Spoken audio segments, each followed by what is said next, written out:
Hello my friends, how are we all today? I hope you guys are having a great day. For those of you who are new here, welcome. My name is Emma Carrington. If you are interested in true crime and justice, you are in the right place. By way of a disclaimer, we discuss true crime cases involving domestic abuse and domestic homicide on this channel. So if that's not the kind of content you were looking for, I completely understand, and thanks for stopping by. If you do stick around, I hope you consider hitting that subscribe button and liking the video. It does help to push these videos out to more people. And by doing so, together we can spread awareness of the warning signs of domestic abuse that people may otherwise overlook. Today we'll be discussing the case of Kristen Grindley. Prepare to be frustrated. Kristen Grindley was an integral part of a loving family. She was the second child to parents Rick and Pat Grindley. She also had a brother Patrick and sisters Kelly and Shannon. By all accounts, Kristen was determined, confident, strong-willed and vivacious. She was also described by those who love her as charismatic and hilarious. She had a large group of friends and was always up for fun. The Grindley family enjoyed their time together. They did family dinners and went on holidays together at their lake house, and they also often went to concerts together, even as the children grew up. Kristen graduated in 2009 from Washington State University, which was on the other side of the state from where her parents lived, in Woodville, Washington. In her senior year of college, Kristen began dating a fellow student by the name of Richard Pasma. They met at a campus bar and were pretty much inseparable from the get-go. Richard was tall, slim, and an engineering student with big aspirations. He was also Kristen's first serious boyfriend. Kristen thought Richard was great. She told her family how much she liked him. She seemed to fall pretty hard and pretty fast for this guy. They were discussing their future, marriage and children from the very beginning, which is a red flag for me. Too much too soon generally doesn't bode well for a relationship. Take time to get to know the person before you start choosing baby names. But that's just my 2 cents on the matter. Kristen may have been falling fast. Oh, sorry. If you hear a strange bumping noise in the background, it's hot here today. I've been putting off filming because it's been stinking hot for a week, but I've got the fan going because I have to have the door closed. It's hot. Okay, so this is not a youthful glow. No, it's sweat. It's really quite gross actually. That's the noise. If you hear it, I apologize. Oh, and that's my child because she's always here. Anyway, back to Kristen. So Kristen may have been falling fast for this guy, but not everyone understood what the attraction was. Friends that she'd had for years noticed her pulling away. They didn't see her anymore. They described Richard as possessive and controlling. They explained how he had gotten upset and sat Kristen down to make her delete pictures from her Facebook page that had any other men or boys in them. Just so you know, that's not okay. Her family also had reservations about Kristen's new boyfriend. Kristen had been excited to introduce Richard to her dad at Father's Weekend at school, but as much as they tried to catch up with him throughout the weekend, Richard seemed to be avoiding them. This upset Kristen. She really liked this guy and he couldn't be bothered to meet her dad. Her sister also recalls an instance when Kristen called her crying, telling her that Richard had locked her out of his place the night before, leaving her no choice but to walk all the way back to her apartment in the dead of night. But even though all these things were happening, the relationship continued to progress. In the spring of 2009, the couple moved in together to a small house just off campus. It was also around this time that Kristen's family did get to spend some time with Richard, and to say it didn't go well was an understatement. They had a family gathering where they had drinks throughout the afternoon, but all hell broke loose when Pat and Rick tried to stop Richard from driving because he'd been drinking. Pat says he blew up at the adults present, which included Kristen's parents and a couple of their friends. They were all taken aback by the intensity of Richard's reaction.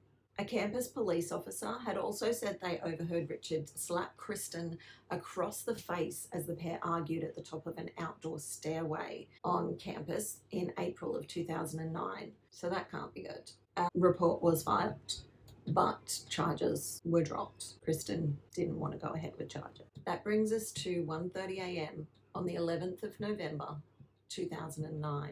A man by the name of Bob Cady was driving home from the Washington bar he owned when he noticed something unusual on the dark rural roadway ahead. As he approached, he thought it was trash in the road, but as he got closer, he saw it was a woman laying face down and covered in blood. He pulled his car up sideways in the street to shield her from oncoming traffic because he had to run up the road away to get a mobile signal. When he did, he called 911. I'm not at an address. I'm at the top of the hill on the Pullman Albion Road. There's a lady laying in the middle of the street. She looks like she got hit by a car. Okay. She's breathing. She is. I haven't moved her. Do She's you know laying for face sure? down. Yeah, she is breathing. I can hear her breathe. Okay. Is she awake? No. Is she in the middle of the road or is she on the side of the road? She is in the middle of the road. I backed my car down, so I'm blocking the lane so you can't see her. But as soon as we got to get a car out here quick because it's pitch black. Found her. No, nobody at all. I honestly, I thought she was a deer on the road. My partner's getting help on the way. Actually, your car's coming right now. I see him coming up the hill. Hopefully your guy's not flying up too fast because he didn't slow down when I waved him down. So. Okay, well, we'll let him know. Okay, thank you. All right, thanks. Bye. When first responders arrived, they could not believe what they were seeing. Okay. And they had to turn the fan down, so I'm probably going to be a whole lot more sweaty. What do you think, Blinks? Yeah, it's hot. You don't like it either. When the first responders arrived, they could not believe what they were seeing. This young woman was covered head to toe in dirt and blood. Her pulse was irregular and weak. They had so many questions, and so did the police when they arrived moments later. Why was she on this dark rural stretch of road wearing socks but no shoes and in a t-shirt and jeans? The temperature was only 35 to 40 degrees, and that's not Australia degrees. That's Fahrenheit. So they were confused by all they were seeing. Soon they found a bank card in her pocket, and this helped them to identify her as 23-year-old Kristen Grindley. A police chaplain called to let Pat and Rick know that their daughter had been in an accident and airlifted to Spokane. Rick says he remembers just praying like he'd never prayed before. They raced to Sacred Heart Hospital, and that's when they were led into intensive care and confronted with a devastating sight. Their beautiful daughter was laying there unconscious, hooked up to a series of tubes and monitors. They were shocked at the sight of her, bloodied from head to toe with matted hair. At the time of her admission, she had a fractured skull, a broken shoulder, a broken ankle, and a broken nose, in addition to grazing all over her body and several cuts and bruises. The initial prognosis from the doctors was not good. Kristen was in a deep coma. The CAT scan showed bruising to her brain, and the doctors were guarded in their predictions of her recovery. Meanwhile, the police were still trying to work out what had happened. Out on Albion Road, they saw a long trail of blood on the asphalt. So they were thinking, was Kristen hit by a car? Had she fallen or been pushed from a car? The only thing they were certain of was that someone else knew what had happened on that dark road. Kristen's family were by her side, day and night. Her sister says that there was only one patch of skin that wasn't bandaged. Once word got out, her friends also came by to see the family and offer their support. Everybody except one, her boyfriend Richard. Investigators reached out to Richard Pasma on the night Kristen was found. Whitman County Sheriff Brett Myers wasn't reassured by what he had to say. The sheriff said, quote, "My first impressions were that he knew exactly what had happened." He also added that Richard's over-the-top concern for Kristen seemed like a really poor acting job. His concern didn't match his emotions. Sheriff Myers took Richard to the police station and noticed alcohol on his breath. Richard told authorities he and Kristen had argued earlier that day. Then they'd gone out separately that night, but when he got home, he said that the argument continued.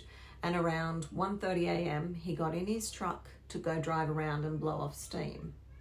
When he was asked where he went driving, he said he went out along Albion Road, the same spot where Kristen's body had been found. He then said he returned home around 2 a.m. and heard someone throwing their recycling bins out the front around. So he went down to tell Kristen, and this is when he realised that she was gone. He woke Kristen's friend Caitlin up, who had been staying at the house, and they went out looking for Kristen. When investigators spoke with Kristen's friend, she said that while they were driving around, Richard worried out loud a number of times that he was scared that Kristen had fallen from his truck. However, an hour later, when police were interviewing him, he said that when he drove away, he'd seen Kristen standing in the doorway of their home, and there was no way, he explicitly said there was no way she could have been in his truck. So, Also, my biggest question is, if he kept saying he was worried that she'd fallen out of his truck and he'd been driving out on Albion Road, why was he not searching on Albion Road? That would seem logical to me. And if he had been, he would surely have come across the emergency services. After speaking with the investigators for a little over half an hour, Richard asked to speak with an attorney, and that ended their conversation. The sheriff sent deputies to check out the recycling bins at the couple's home, and they didn't appear to be disturbed. They still had leaves all over the top of them. So why would Richard make up a story like that? I mean, he obviously needed a reason to have gone looking for her in the middle of the night, but did he think they wouldn't check? And why not just say that he had cooled off and he went in to apologise and found her missing? Anyway, not for me to speculate. The sheriff also found Richard's previous arrest for domestic violence that campus police had filed from when he slapped Kristen, but they were still keeping an open mind. When police asked Kristen's family about this, they admitted that they weren't aware of the incident. However, Pat, Kristen's mum, did say that she had had her suspicions and that she'd asked Kristen about violence in the relationship in the months before she was injured. Kristen had always said no, that Richard didn't hit her, but her mum didn't believe it. She had a gut feeling. Kristen's family firmly believed that Richard had done this and that it had been intentional. They wanted him charged, and they wanted him charged with attempted murder. The police, however, didn't have the evidence they needed to make the arrest. So they kept investigating and hoping that Kristen would open her eyes and help them put the pieces together. About a week after being admitted to the hospital, her dad Rick was sitting by her bed when he saw some movement from her. And he leant over and said, "Kristen?" And she just said, "Hurts." And she would hurt. She was covered in road rash, as well as broken bones and brain swelling. I cannot imagine the pain. From that moment, Kristen began fighting her way back. Her family realized that her memory was not 100%. She knew who she was and she recognized them, but not much else. What they could see was her determination to get better. This determination had her on a fast road to recovery that surprised her doctors. When sheriff's investigators heard that Kristen was awake, they hoped that she might have some answers for them. They knew that Richard was not telling them the whole truth. So Kristen was the only one who could tell them what really happened that night. But as she got progressively stronger over the weeks, the gaps in her memory became more evident. Kristen's short-term memory was badly affected by the damage to her brain. She had trouble remembering new information, and she also didn't remember the night she got her injuries. She was making progress though. She was smiling, moving, and answering questions, relearning all the little things that we take for granted. She'd been moved to St. Luke's inpatient rehab facility, and she worked on rebuilding her strength, exercising, and eventually asking for details to fill in the gaps in her memory. January of 2010 came, and she began asking why she was there. She wanted details of her past and the life that she was living so fully up until a few months before. Her family brought her dog Coda into the rehab facility, and the reunion was beautiful. as I'm sure you can imagine. If ever I'm having a bad day, I seek out animal reunion videos. I cry. I do cry, but they're happy tears. Anyway, there was one part of her past that Kristen didn't seem to be so enthusiastic about, and that was her boyfriend, Richard Pasma. The love that she had felt so strongly only months before had seemingly been lost along with her memories. All her family say that, unprompted, Kristen kept saying, I need to break up with that guy. I don't like that guy. I need to break up with that dude. Her mum finally asked, who are you talking about? And Kristen said, Richard. I hate him. I need to break up with him. And that was the first time that she'd mentioned his name since waking up. It took 2.5 months for Kristen to be able to move out of the medical facility. And at this time, she moved back in with her parents. They, of course, were so pleased that she was home. But at the same time, they were devastated that their little girl, who had so recently graduated college, was now having to relearn how to be independent again. Her family wanted answers, and for the person responsible to be held accountable. And they believed that person was Richard. Richard's defense attorney says there's no reason to charge his client with anything, much less attempted murder, like the Grindleys were pushing for. He says, quote, unfortunately, the person who caused Kristen Grindley's injuries was Kristen Grindley, end quote. He goes on to say that he believes Richard loves Kristen and that he hadn't wanted to stay away, but that the sheriff had told him not to contact the Grindleys and to stay away from the hospital. He describes the relationship between Kristen and Richard, and the way he paints the couple, it wasn't Richard who was the possessive and violent one. Rather, it was Kristen who couldn't walk away from a fight. I'm going to pause right here. And I am not saying this is what happened for sure, but let's play devil's advocate here. Have you ever been in an argument with someone where they're just invalidating everything you say, calling your recollection of things into question constantly, talking in circles, or going off on tangents to avoid the real crux of the problem? That is gaslighting. Gaslighting is a horrible manipulation tactic of an emotional abuser. Now, everyone has said how strong, confident, and determined Kristen is, and she comes from what seems to be a fairly well-adjusted family, who no doubt can have disagreements and resolve them with logic. But the gaslighter is immune to logic. They will say the most ridiculous things with absolute confidence to make you doubt yourself and to perpetuate the argument. So if it is in fact true that Kristen couldn't walk away from an argument, and apparently this attorney has proof in the form of an apology note from Kristen to Richard saying, I need to learn to walk away from an argument, that may very well be why. I know I used to try to argue logic for hours on end. I married an exhauster, someone who would just keep going until you rolled over and gave up, admitting defeat. And if you come from a background of dealing with non-abusive, generally respectful people, this type of behavior throws you. So you do keep trying to fix it with logic, hoping to bring it to a close. But this is what the abuser wants. They just want engagement. They're feeding off your emotions, good or bad. They don't care. And this note was a whole other level of abuse, because he kept her engaged in the argument and then probably made her believe it was her fault. Abuse victims will generally take the blame for everything. That's why they don't tell anyone about anything, because they've been conditioned to believe that they caused it. Just watch the Gabby Petito police footage. She caused the argument, she hit him first, etc., etc. P.S. Don't believe any of that, but that's what she says all the way through it. She's claiming, this was my fault. I'm responsible. And the idiots believed her. But that's a whole nother thing. Anyway, like I said, these musings may not be the case, but it is another way to look at the way people behave, or the way people are conditioned and pushed to behave. Also, if you would like homework and more insight into gaslighting, I have a full video on my second channel, Surviving the Love Bomb, the link to which will be in the description box. But now that we are all thoroughly lost and can't remember what's happening in this case, let's move on. Where were we? Yes, Richard's attorney addressing the arrest for domestic assault.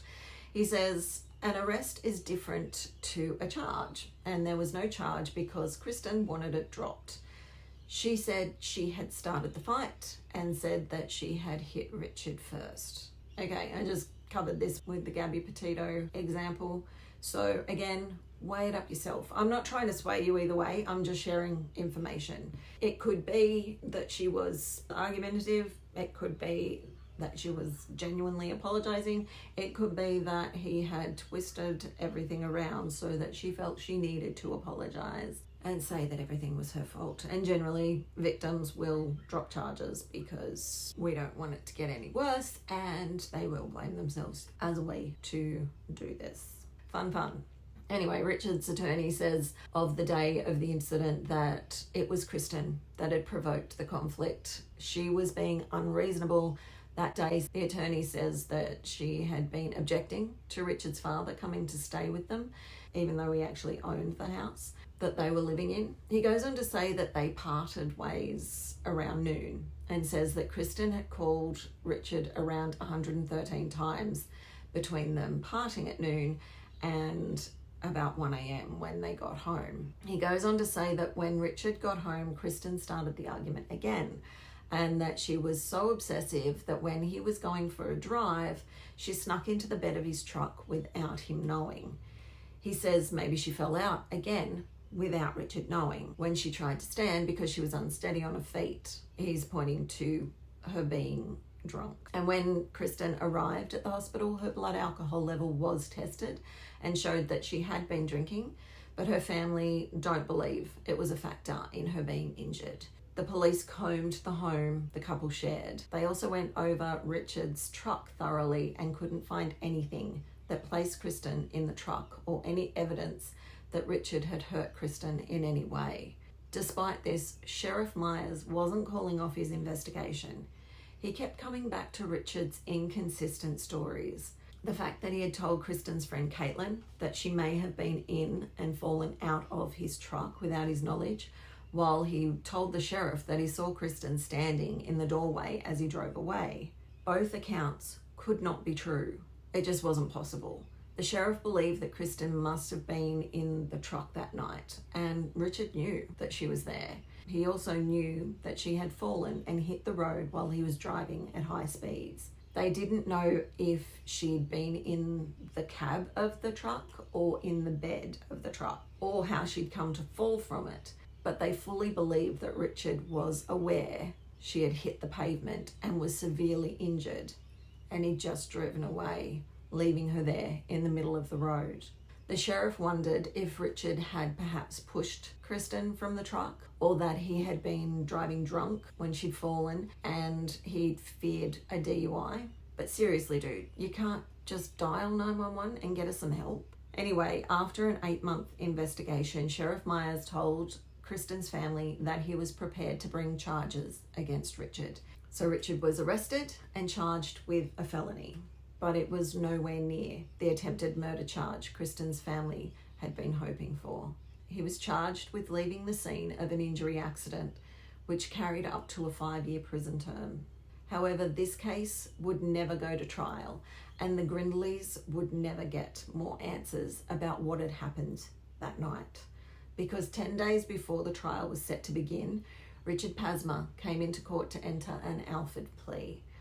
With an Alford plea, the criminal defendant does not admit the act, but admits that the prosecution could likely prove the charge. So basically he comes in and says, I know you got me, but I'm not admitting anything. The prosecution dropped the 5-year sentence due to the plea deal.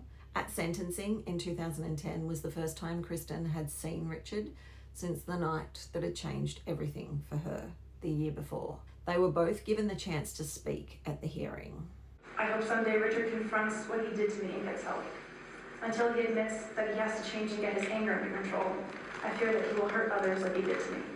I know you guys think that I'm not sorry, but I'm sorry for all of your troubles in the last year, you know, and I wish this never would have happened. I hope that with just after today, we can all just move on and move in a positive light and have it all just go away.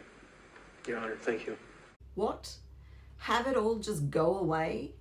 Are you kidding? Kristen's over there at this point, still unable to live independently or drive.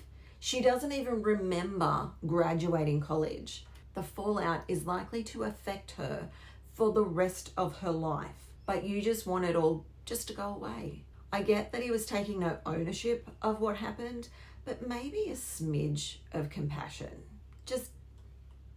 Anyway, the sentence that was handed down was 9 months in jail. 9 months. Sorry. When the legal side of things were all said and done, Kristen said that she's looking to the future and is just happy to be here. I'd be pissed. Sorry. But the Christian in me would be forgive. I'd struggle with that one. But what do you guys think about this one? Was justice served? Should he have gotten longer? Do you think that he didn't know she was in the truck? Do you think he didn't do it at all? I mean, there's no other way she could have gotten out there. Like, reality. There's no other way she got out to that road. He was the vehicle to her being there. Whether he knew about it or not, I think he had to know. He had to have known. Anyway, I'd love to know what you guys think. Please leave your thoughts in the comments box below. But that is all I have for you today. As always, if the content in this case has raised any concerns for you regarding your own relationship or that of a loved one, please reach out for help. There's a list of resources in the description box below. Please know that you are not alone. There is help out there. I thank you again for joining me, and until next time, please take care of yourselves and be kind to one another.